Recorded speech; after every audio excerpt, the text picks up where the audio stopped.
Phone tapping కేసులో SIB మాజీ DSP Praneeth రావును జూబ్లీహిల్స్ ఠాణాలో సిట్ అధికారులు సుదీర్ఘంగా విచారించారు.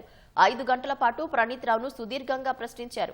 ఉదయం 11 గంటలకు హాజరైన ప్రణీత్ రావు విచారణ ముగిసిన తర్వాత సాయంత్రం 4 గంటలకు తిరిగి వెళ్లిపోయారు.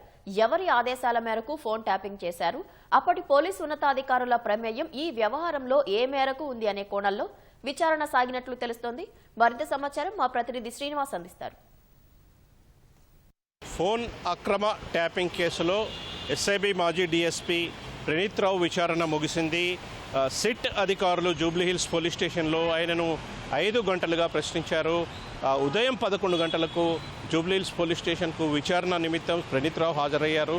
సాయంత్రం అంటే కొద్దిసేపటి క్రితమే ఆయన ఇక్కడి నుంచి వెళ్ళిపోయినటువంటి పరిస్థితి. సుదీర్ఘంగా ఆయన 5 గంటల పాటు అయితే సిట్ అధికారులు విచారించారు. అయితే ఫోన్ అక్రమ ట్యాపింగ్ ఏ విధంగా చేశారు, ఎవరి ఆదేశాల మేరకు చేశారు, అప్పటి పోలీసు ఉన్నతాధికారుల పాత్ర ఏమైనా ఉందా అనే కోణాల్లో అయితే ప్రణీత్ రావుని ప్రశ్నించారు. దీంతోపాటు బాధితులు ఎవరైతే ఫోన్ ట్యాపింగ్కి గురైన బాధితులు ఉన్నారో వారు ఒక్కొక్కరుగా వచ్చి సిట్కి తమ వాంగ్మూలాలు ఇస్తున్న పరిస్థితి. అయితే వారి వాంగ్మూలాల ఆధారంగా కూడా ప్రణీత్ రావును లోతుగా అధికారులు ప్రశ్నించారు, మరింత లోతుగా ప్రశ్నించారు. మరోవైపు ప్రభాకర్ రావుతో పాటు కలిపి ప్రణీత్ రావుని ఇద్దరిని కలిపి విచారించాలని సిట్ భావిస్తుంది. ఈ మేరకు ఎప్పుడు విచారిస్తారు అనే విషయాలపై ఇంకా స్పష్టత రావాల్సి ఉంది. 1-2 రోజుల్లో వీరిద్దరిని కలిపి విచారిస్తారని చెప్పి తెలుస్తోంది. ఇందుకు సంబంధించి అయితే ఇంకా అధికారులు స్పష్టత ఇవ్వాల్సి ఉంది.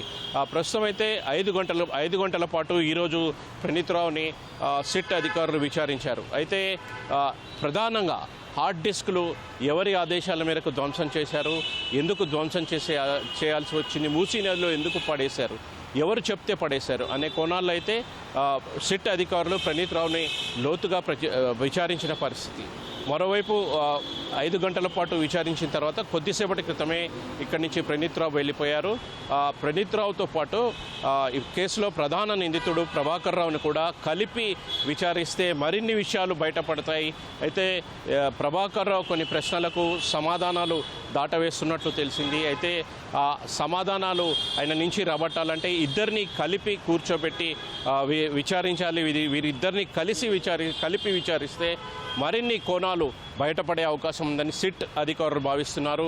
ఆ మేరకు త్వరలోనే వీరిద్దరిని కలిపి విచారించే అవకాశం ఉన్నట్లుగా సమాచారం. ఇది ప్రస్తుతం అయితే జూబ్లీహిల్స్ పోలీస్ స్టేషన్ వద్ద ఫోన్ ట్యాపింగ్ కేసుకు సంబంధించి తాజా పరిస్థితి.